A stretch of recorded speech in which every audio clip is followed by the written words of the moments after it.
बताओ ससुराल में रहती हो गोरी किस हाल में। अरे मेरी अजीब सी कहानी है यार, सुनाती हूँ। बोलो ना।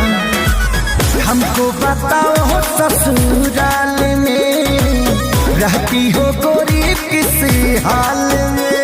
तेरा दिल कैसे लब करता है, कब कब बगिया में भरता है, अरे सोता है कि जगता है। कमरिया कमरिया कमरिया छुए तो करंट बड़े लगता है। कमरिया छुए तो करंट बड़े लगता है। कमरिया छुए तो करंट बड़े लगता है। कमरिया छुए तो करंट बड़े लगता है।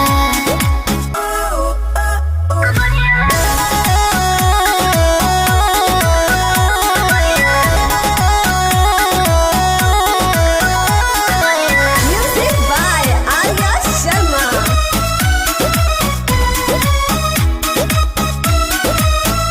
राज दिल का खोलो, बात हमसे बोलो। और क्या क्या घटना घटता है जब पिया पजीरा सटता है।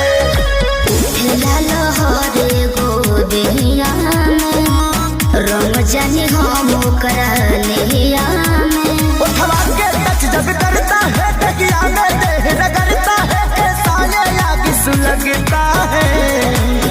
कमरिया कमरिया कमरिया छुए तो करंट बड़े लगता